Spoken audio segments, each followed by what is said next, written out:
Good morning, darling. How are you feeling? How was your sleep? Oh, don't worry, darling. Relax. I'm not here to hurt you. Here, I brought you a glass of chocolate milk. It's your favorite thing you drink first thing in the morning. I know, it's a little scary having a stranger greet you, of course, and you first thing in the morning. But give me a moment to explain, and I'm sure you understand. You always do. This is never easy to tell you, but a few years ago, you were in a terrible accident. Here's the newspaper. Look at the cover. Yes, that is your car a few years ago. Now, you were injured in a serious car accident, and this is your medical record. All your medical records. Once you recovered, they realized that you were having trouble remembering things. Eventually, they diagnosed you with short-term memory loss. You relive this, well, I'm sorry. You relive the same day over and over again, never able to remember what happened the day before.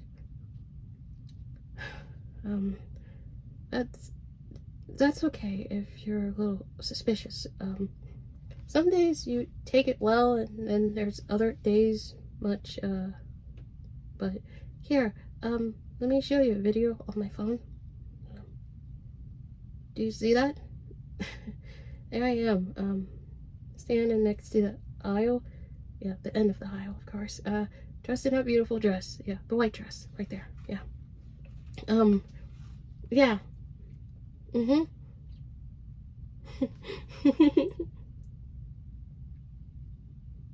Yeah, there's your family and friends, and my family and friends on the other side. Who are they looking at? Give it a second. And there. See who it is?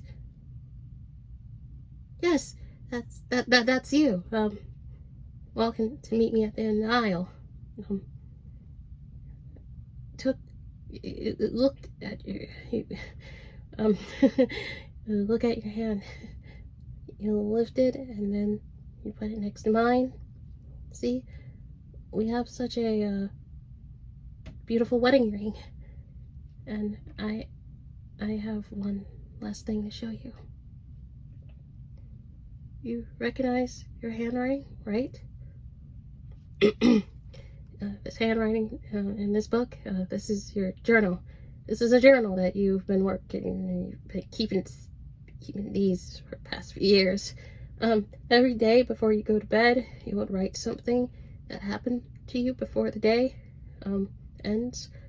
Sometimes you even asked me to print a photo now and then, so you can glue it in your journal entry.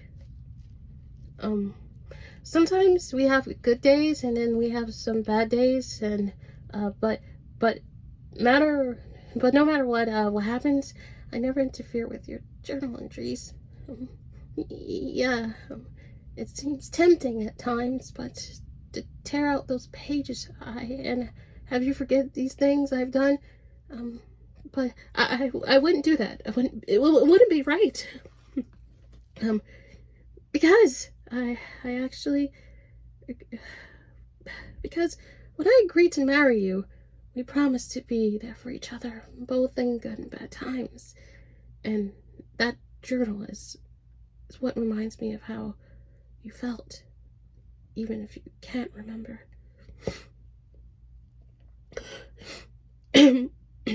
I'm sorry, I have bad allergies. Do I? Sorry, do I do this every morning? Yeah, I do. Sometimes I greet you in person, sometimes, and if I have to be somewhere else, I leave you a video and leave you to watch it to help you catch up. Does it bother me? Having to remind you every morning? No, darling, this is nothing compared to when we were dating. It was way different back then, but it's still fun, even when we're married. I still remember what happened after our first date. You woke me up the next morning and saw me in your bed and you freaked out. You leaped out of bed and then start smacking me with a pillow, asking, "Who was I?" And you freaked out and you freaked me out. And that I ran into your restroom and I got dressed and jumped out your window. No, we were young back then, and well, we were just sneaking in each other's rooms and we were being cute and cuddly and stuff. And yeah, at first I wanted to stay away from you as much as I could, but uh, curiously, well, you know the saying, curiosity kills the cat, but curiosity got the better of me, and I went back to see what happened. Um, that's when your family told me about your condition. That's when I hadn't you hadn't remembered me from the night before, and that you you were destined to forget me every night. They advised me to stay away from you and move on because, according to them, there was no tomorrow for you. Yeah. I'm sorry for crying a little bit. I wanted to agree with them, but I couldn't forget you. I was determined to make it work. So, for a few couple weeks after that, I tried multiple ways to meet you. You always kept the same routine every day, so I found now creative ways to meet you in different ways. Like one time I posed as a construction worker. Another time I pretend my car broke down so you would help me. My favorite one was when I asked a friend to pretend that pretend to beat me up so that you come and rescue me. It's all fun games until you tackled him to the ground and start actually doing the walls of Jericho wrestling move on him. He's still mad about that, but anyways, my point is that I never gave up on you, even if you almost did shortly after we started, letting you know about your condition. You said that you wanted me to help you forget about me. You told me that you felt like an anchor that would drag you down, that you were hiding or holding me back from being with someone who I could be there for more than a day.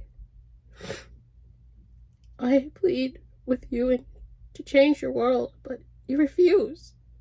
You even threatened me to burn your journal and to have your family ban me from ever seeing you ever again. So I had no choice but to agree. That night, as we were going over your journal, all those pictures of us, we started to realize how much we meant for each other. I learned all the things that we could know about each other. Every kiss, every time we made each other laugh, every fight, every time we made up, only remind us of what was so special about each other. Every page you tore from the journal became harder to take out until we both couldn't tug another sheet. When you tried to close the journal, a folded up paper just fell out, and I opened it and I just couldn't believe it. There was a bunch of sketches, each one slightly different, but each one looked like me. You said that you had a habit of sketching whatever you dreamt, and whatever you dreamed about that night, but before, the accident. And even though you don't remember the dream, there was always a woman in that dream like me. She looked just like me. And I still remember you apologizing for being so selfish and not being able to let me go. And I just held you tight. And you said, and I just, there's so much you said, but I did say there's nothing to apologize for. You didn't have the right to apologize at all. You wanted to forget me, not because you didn't love me, but you loved me so much that you wanted to live a full, happy life, even if it meant you would never see me again. Darling, being with you is the only way I could ever live a full, happy life. You're the man of my dreams, and I'm the girl of yours. I know that seems pretty cheesy to say, but it's true. So that night, we agreed to get married. It took a lot of planning and probably could have gone smoother, but we made it work. I know that even if you believe me or not, this whole situation must be really strange, even a little scary. But just know that I care a lot about you and that I would do anything to make you happy. Just like you always do anything to make me happy.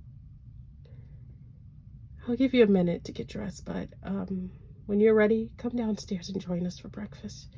Your daughter, yeah, your daughter, always loves seeing you for the first thing in the morning. Yeah, she's beautiful. I love you. I love you so much. I love you, darling. I love you. Okay, I'm gonna leave you be, okay? Join us when you're ready.